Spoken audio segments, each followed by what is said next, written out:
Alright, this is Patton Hill Road, T-398, from its intersection with Bridge Street or State Route 3018, eastbound to its intersection with Route 220. We're in Bradford County and today's date is July 15th. This road's been severely deteriorated, lots of loss of bituminous material, as you can see with the gravel in place where it's been tore up. It's been proposed for full depth reclamation. Most of the ditches that need to be cleaned are along the westbound lane. Along the eastbound lane there's a small amount of ditching and also some daylighting of the subbase.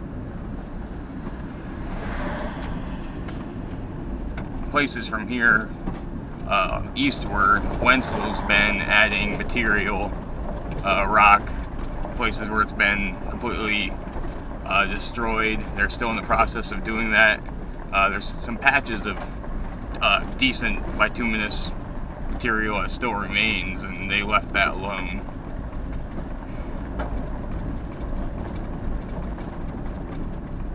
Some of the material they've been bringing in, they cleaned out some of the ditches, but more often than not, they put more material in the ditches. This is an intersection with Heidick Road, T-396.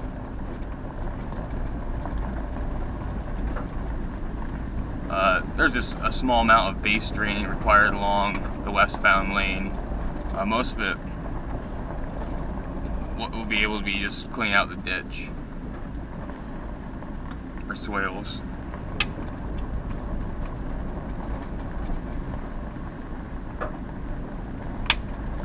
Several cross pipes have already been, or culvert pipes have already been replaced, going across the road from north to south. Most of them are 15 to 18 inch hard plastic pipes. Some existing ones that are farther west, or farther east, are still some older steel 24 inch, but most of them are in good condition. There are a couple that are clogged, and they were noted, will be noted for cleaning. There are a couple gravel driveways that do not have any. This is a spot for daylighting the subbase along it right here. There are some gravel driveways that do not have a culvert beneath them, that 2 or 3 that really should have them. Here's a section of where the existing asphalt is still in good condition, and Wenzel didn't touch it.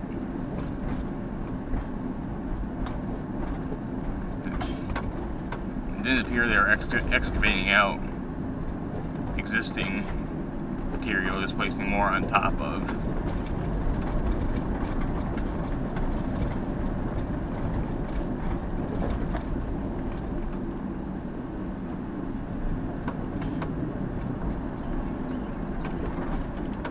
Where they were working today. And on the left side of the road, you see the ditches. There's a whole bunch of material down in the ditch, and right here they've cleaned out along the left. Only not at all locations, only in some. Again, like they still have some fill in there.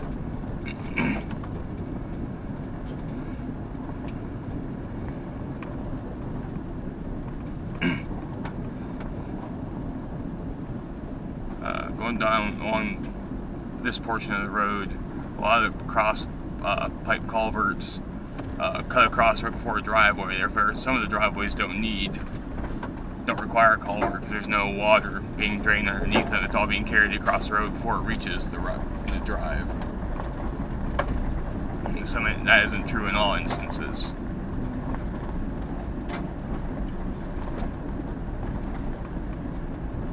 There's a cross pipe there.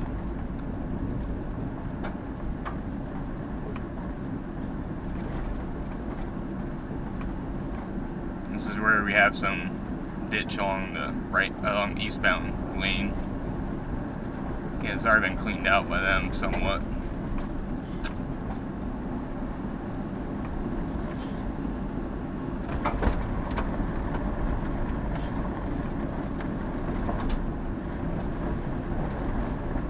This stretch of road is approximately 2 miles long. There's some guardrail along the eastbound lane.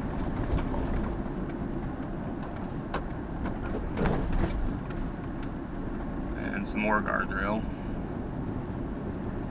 Past this guardrail along the eastbound lane, there's some locations where daylighting of the subbase is possible.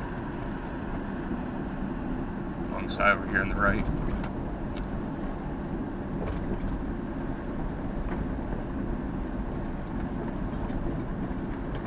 There's some culverts that are damaged that should probably be replaced, but they've already been noted. Again, I mentioned the ones that are clogged.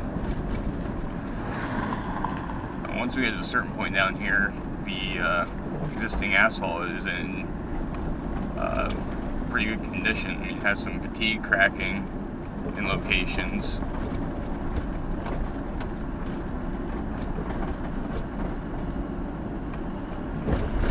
From here on, it's in decent shape. And no need for any ditches as it drains away from the road in both directions. And there's not enough of a slope for daylighting the subbase.